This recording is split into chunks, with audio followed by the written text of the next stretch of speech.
Coming back to you once again just for a while. India में तो खबरें वही हैं जो आप देखते हैं इलेक्शंस रिलेटेड, बीजेपी के भाषण, रैलीज, मोदी जी का सुना आपने होगा ही, सोशल मीडिया, अखबार हाईलाइट किए रहते हैं। इसी तरीके से राहुल जी भी बोलते रहते हैं, रीजनल फोर्सेस भी बोलते रहते, पर मेरी खबर आज जो है वो आपको मैं बता दूं। होमुज, स्ट्रेट ऑफ होमुज में एक cargo ship has been seized by the Iran's Revolutionary Guard, and of the 25 crew members on that cargo ship, 17 are Indian. हम क्या कर रहे हैं बंधु? सुनने में आया है कि talks are on and diplomatic channels have been opened for the security and the safety of the 17 Indians. भैया वो काम करने गए थे, नौकरी कर रहे हैं, पैसा कमाने गए हैं। अब उस शिप में क्या था नहीं था, because that ship is it's a cargo ship operated by a Swiss group MSC, and उनके जो इंटरनल लोग हैं उनका कहना है कि everybody and everything was boarded by the Iranian authority. अब ईरान के रेवोल्यूशनरी गार्ड ने उनको इंटरसेप्ट किया, सीज कर लिया। This happened amid the heightened tension in the mid east. और ये टेंशन किसका है? ईरान और इजराइल को लेकर। The seizure comes amid the heightened tension in the Middle East, and there are apprehensions of attack by Iran on Israel following an airstrike in Damascus. खबरों के बीच जहां पर डेमास्कस में एयर स्ट्राइक को लेकर 2 जनरल मिलिट्री के और 17 लोगों, 17 नहीं 7 people died in that airstrike. Now Iran is out and out to react. ऐसे भी भैया हमारे बीच की लड़ाई में हम 17 इंडियन को क्यों घसीट रहे हो बंधु? अब सवाल उठता है, जो बिडेन ने भी इस पे अपना रिएक्शन दे दिया, ऐसे उन्होंने इनडायरेक्टली इस पे रिएक्ट किया है on the seizure of the cargo ship by the Iran's revolutionary guard. उनका मेन जो रिएक्शन था वो था Iran and Israel heightened tension को लेकर। बिदेन साहब, आप तो आग में घी डालने का काम करना, अमेरिका का तो पुराना धंधा है बंधु। इन क्षेत्रों में, इन रीजन्स में, इन एरियाज में, इन कंट्रीज में, मिड ईस्ट में पर्टिकुलरली। अरे भैया आपको रशिया के साथ लड़ना है, लड़ लो ना, डायरेक्ट लड़ाई कर लो, इनडायरेक्ट लड़ाई में मत फंसो। अभी रशिया और चाइना भी रिएक्ट करेगा इस पे आपके बोलने के बाद। जो बिडेन साहब, आपने क्या कहा? If Iran in any matter intervenes और goes out to attack Israel, America is ready to defend. भैया काय के लिए शांति प्रिय वर्ल्ड को उंगलियाने में लगे हैं आप? हमारा 17 इंडियन का ख्याल है नहीं आपको? ज़्यादा चिल्लाइएगा ना, आपके रिएक्शन के कारण उन पे एक्ट हो जाएगा। हमारे 17 इंडियन को तो कम से कम सेफ्टी और सिक्योरिटी और सिक्योर्ड होकर इंडिया वापस लौटने दो। इजराइल में क्या हो रहा है, ईरान में क्या हो रहा है, दमास्कस में क्या हो रहा है, सीरिया में क्या हो रहा है, मिड ईस्ट में क्या हो रहा है, हु केयर्स मैन? आपस में लड़ते रहो ज़मीन के लिए और धर्म और रिलीजन के बेसिस पे। और 2 सुपर पावर, एक तो अमेरिका अभी भी अपने को सुपर हीरो मानता है, रशिया भी कम नहीं है, पुतिन साहब छोड़ेंगे थोड़ी। चाइना भी तैयार है।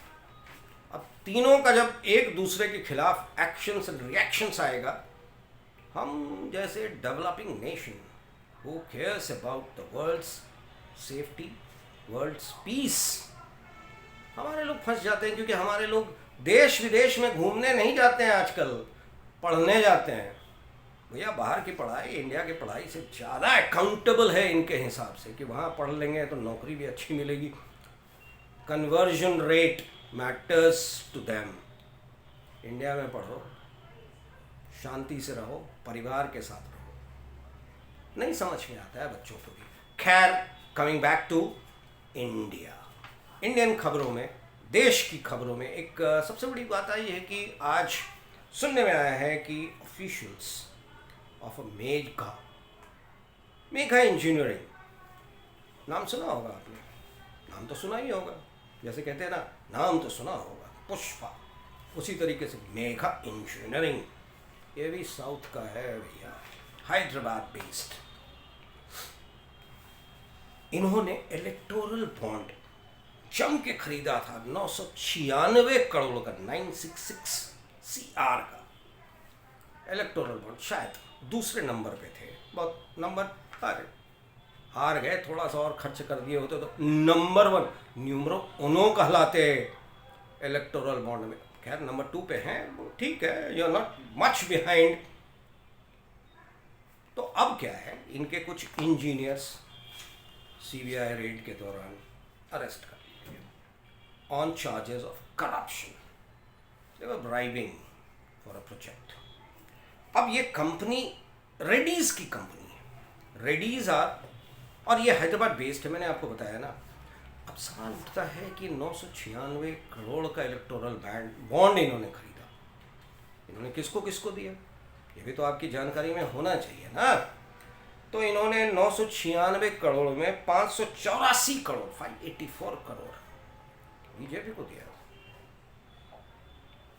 कम थोड़ा depending on the MLAs and MPs। 195 crore was given to the BRS। इसके अलावा छोटे छोटे करोड़्स में, छोटे छोटे करोड़्स में, उनके लिए, हमारे लिए तो भैया बहुत हुए, पर उनके लिए छोटे छोटे करोड़्स में उन्होंने पैसे दिए थे रीजनल पार्टीज को। अब इनका एक प्रोजेक्ट था जिसको लेकर they were trying to get into and they write. अब BRS को हमें टेम करना है, रीजनल फोर्सेस को टेम करना है, sorry quote and quote with a disclaimer, I am not saying, this is what the social media says. तो अब खेल हो गया। अब जब इस खेल में सबसे बड़ी चीज़ जो सामने आई है ना, वो बड़ी चीज़ आ रही है, इलेक्टोरल बॉन्ड किसको मिला, कहाँ मिला, कैसे मिला, सुनने में आ रहा है social media. Again coming back with a full 100% disclaimer, quote unquote, agencies का इस्तेमाल। जब हम फंसने लगते हैं ना, कॉर्पोरेट्स की बात मैं कर रहा हूँ, हम आपकी बात नहीं कर रहा हूँ, जब कॉर्पोरेट्स फंसने लगते हैं और फंस जाते हैं तो बचने का रास्ता क्या है आज की तारीख में? Instead of bribing the officials, जो पहले होता था, अब भी होता है, कुछ परसेंटेजेस में होता है, तो बेटर परसेंटेजेस थोड़ा बढ़ाने से ज़्यादा अच्छा है कि buy the electoral bond, put it to the end send it and buy it, let the parties redeem it and they would be supporting you, they would be backing you। हम voter बड़े खुश होते हैं कि पहले क्या होता था कि ब्लैक मनी को लोग कैश में MP इलेक्शन, लोकल इलेक्शंस में डालते थे और पता ही नहीं चलता था। अब इलेक्टोरल बॉन्ड आ गया, अरुण जेटली जी का लाया हुआ है, पर एक उसमें लखुना था, किसने दिया, कहाँ दिया, पता ही नहीं चलता। पर सुप्रीम कोर्ट ने कहा कि आप बताएंगे किसने दिया, कब दिया, किसको दिया। अब फंस गए हैं लोग, और धीरे धीरे बातें खुल के आने लगी, कौन कौन, किसने, किस कॉर्पोरेट ने, किस कंपनी ने दिया।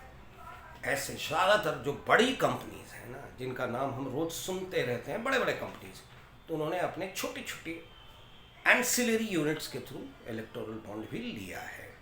लेट इट बी, आप RTI फाइल करोगे तो पता चल जाएगा। I get into that in detail at this stage. तो मेरी दो खबरें थी, एक तो ईरान इसराइल, भैया हमें परेशान मत करो, हमारे 17 जो क्रू मेंबर है जिस शिप को उठाए होना है, छोड़ दो हमारे लोगों को, तुम आपस में लड़ते रहो मरते रहो, who cares, dam care about you यार, आपस में लड़ते रहो, तुम उसके घर में घुसो तुम्हारे घर में घुसे, एयर स्ट्राइक करो या इन्वेड करो, अमेरिका तुम्हारा तो काम ही है उंगली करना, तुम प्रोवोक करते रहो। रशिया अभी आया नहीं है, China has also not come out on that, I am waiting and I am sure they would definitely come out on that. And दूसरी खबर जो थी इलेक्टोरल बॉन्ड को लेकर, ये quote and quote mega engineering या rest, I am not talking about mega engineering for that matter, ये खबर थी, मेरी खबर नहीं है, it's not been, I am saying it, it's from the social media, और अखबारों में है, खबरों में है, टेलीविज़न और सोशल मीडिया के सारे प्लेटफॉर्म्स पे है। क्या है मामला, क्लियर कर दो ना सर, किसको किसको दिया, क्यों दिया, कैसे दिया, आपके इंजीनियर, तो क्लियर कर दो कि the engineers were involve in it, the company as such is not involve, that's all the voters need to know, and accordingly the voters, when they start voting from 19th April, will be going out for a party which has a clean, clear background.